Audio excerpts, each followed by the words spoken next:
শেষে অলৌকিক রাম সেতুর রহস্য উন্মোচন করল ইসরোর বিজ্ঞানীরা।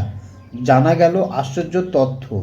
রাম সেতু প্রাকৃতিকভাবে তৈরি না, সেটি তৈরি করে রামের বানর সেনারা।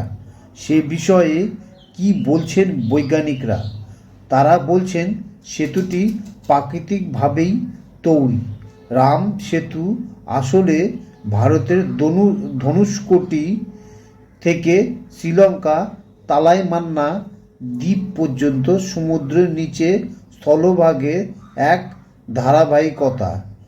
রাম সেতুর দুপাশে প্রায় ১.৫ কিলোমিটার পর্যন্ত বিস্তৃত এলাকা খুবই ঢেউ খেলানো। অতি অগভীর জলের মধ্যে আকস্মিক গভীর খাদও রয়েছে। কিন্তু রাম সেতু জলের তলায় কেন? সেতু তো জলের উপরে জিনিস। হ্যাঁ, আদিতে নাকি তেমনই ছিল। তামিলনাড়ুর প্রাচীন ইতিহাস বলছে ১৪৮০ সাল পর্যন্ত রাম সেতু সমুদ্রপৃষ্ঠের উপরেই ছিল।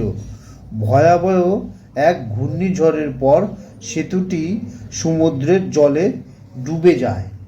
রাম সেতুর কাঠামো বরাবর ১১টি সংকীর্ণ খাঁড়ি রয়েছে। এই চ্যানেলগুলি থেকে মান্নার উপসাগর এবং পক প্রণালীর মধ্যে জল বয়ে যায়। এগুলি থাকার জন্য সমুদ্রের ঢেউ থেকে রক্ষা পেয়েছে রাম সেতু। বিজ্ঞানীরা বলছেন রাম সেতুর প্রায় ৯৯.৯৮% অগভীর এবং অতি অগভীর জলে নিমজ্জিত থাকে। মাত্র ০.০২%ই সমুদ্রপৃষ্ঠের উপরে থাকে এবং উপর থেকে দেখা যায়। রাম সেতুর রহস্য মানচিত্র তো তৈরি করল ইসরো, কিন্তু রাম সেতুকে কেন্দ্র করে চলতে থাকে বিতর্ক।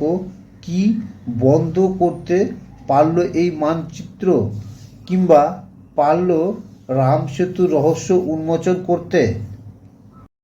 নাসার IC-SAT-2 স্যাটেলাইট ব্যবহার করেছে ইসরো। রাম সেতুর মানচিত্রটি তৈরি করেছে ২০১৮ সালের অক্টোবর থেকে ২০২৩ সালের অক্টোবর পর্যন্ত। ওই স্যাটেলাইট থেকে প্রাপ্ত তথ্য ব্যবহার করে রাম সেতুর নিমজ্জিত অংশের এই মানচিত্র তৈরি করা হয়েছে। মানচিত্রটি ১০ মিটার রেজুলেশনে তৈরি।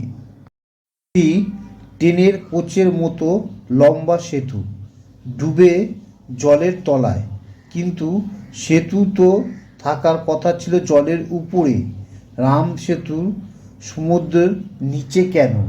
রহস্য উন্মোচন করে আশ্চর্যজনক, অবাক করা সব তথ্য দিল ইসরো।